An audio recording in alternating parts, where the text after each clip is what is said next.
16 produsen mobil Cina menandatangani perjanjian untuk mengurangi perang harga, tetapi klausul tersebut dihapus dalam 2 hari. Ekonomi China terus mengalami penurunan, dan industri otomotif China telah tenggelam dalam perang harga sengit dan brutal yang dikenal sebagai pemotongan harga yang merugikan untuk bertahan. Dalam konteks tersebut, pada tanggal 6 Juli Asosiasi Produsen Mobil China atau CAAM mengorganisir produsen mobil internasional Tesla serta produsen lokal China seperti BYD, NIO, Geely, dan Brilliant, yang totalnya mencapai 16 perusahaan mobil, untuk bersama-sama menandatangani surat komitmen untuk menjaga ketertiban pasar yang adil dalam industri otomotif. Mereka berjanji untuk tidak terlibat dalam persaingan dengan menggunakan harga abnormal dan iklan palsu, di antara cara-cara lainnya.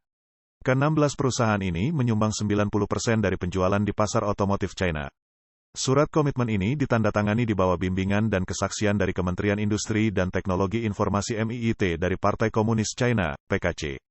Pejabat MIIT dalam acara tersebut menyatakan bahwa penandatanganan surat komitmen akan berfungsi sebagai kesempatan untuk mengatur kegiatan pemasaran dan menghindari pemotongan harga yang sewenang-wenang.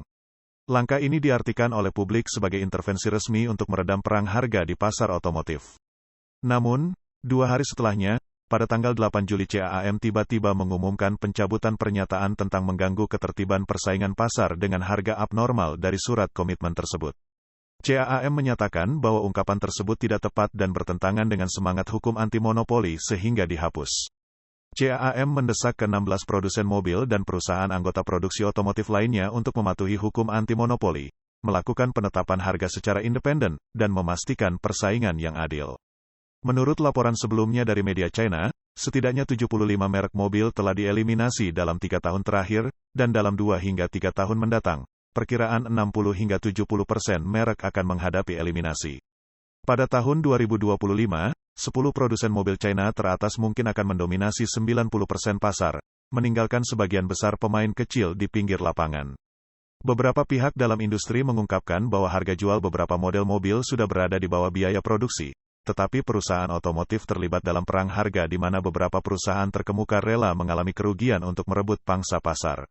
Banyak merek mobil menggunakan segala cara yang diperlukan untuk bertahan dengan tujuan menghancurkan pesaing-pesaing mereka.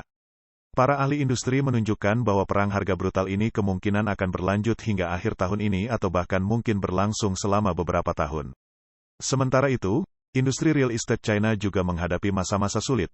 Meskipun pihak berwenang telah berusaha keras untuk mengendalikan penurunan harga, pasar properti tetap mengalami penjualan yang lesu dan penurunan harga rumah yang tak terhindarkan terus berlanjut tanpa henti.